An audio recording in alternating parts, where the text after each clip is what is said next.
ആളുകൾ ഇന്ന് മരിച്ചു വീണ് കൊള്ളട്ടെ, ഞങ്ങൾക്കതൊരു പ്രശ്നമല്ല എന്ന് ചിന്തിക്കുന്ന ഒരു ഭരണകൂടമാണ്, ഒരു അധികാരവർഗമാണ് ഇവിടെ ഉള്ളത്. ഇനിയൊരു ഇലക്ഷൻ വരുന്നുണ്ടെന്നുള്ള കാര്യം നിങ്ങൾ മറക്കരുത്.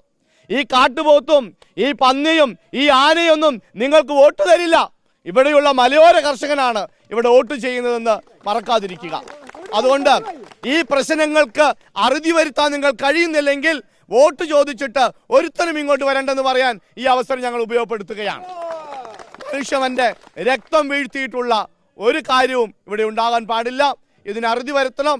അതോടൊപ്പം ഈ മരണപ്പെട്ട സഹോദരന്റെ കുടുംബത്തിന് 50 ലക്ഷം രൂപ നഷ്ടപരിഹാരം കൊടുത്തുകൊണ്ട് ഈ പ്രശ്നത്തിന് അടിയന്തര ഒരു സഹായം നൽകണം എന്നുകൂടി ഓർമ്മപ്പെടുത്തുന്നു. അതോടൊപ്പം അദ്ദേഹത്തിന്റെ കുടുംബത്തിലെ ആളുകൾക്ക് ജോലി നൽകിക്കൊണ്ട് ആ കുടുംബത്തെ കൈപിടിച്ചുയർത്താനുള്ള ശ്രമവും ഈ അധികാരവർഗങ്ങളുടെ കീഴിൽ നിന്ന് അല്ലെങ്കിൽ അവരുടെ വശത്തു നിന്ന് ഉണ്ടാകണമെന്നും ഈ അവസരത്തിൽ ഓർമ്മപ്പെടുത്തുകയാണ്. അഭിവന്യ റെമീജിയസ് പിതാവിൻ്റെയും രൂപതയുടെയും എല്ലാം വലിയ സങ്കടവും വേദനയും ഈ അവസരം ഫൊറോന വികാരിച്ച നിലയിൽ ഈ അവസരത്തിൽ ഇവിടെ കൂടിയിട്ടുള്ള എല്ലാവരെയും അറിയിക്കുകയാണ്. അഭിവന്യ പിതാവ് നാളെ ഈ സ്ഥലത്ത് എത്തുമെന്നാണ് നമ്മൾ വിചാരിക്കുന്നത്. ഈ ജനത്തിൻ്റെ കൂടെ ഞങ്ങളെല്ലാവരും ഉണ്ടാകുമെന്നതും ഈ അവസരത്തിൽ ഓർമ്മപ്പെടുത്തുന്നു. നമുക്ക് ഒറ്റക്കെട്ടായി നിൽക്കണം.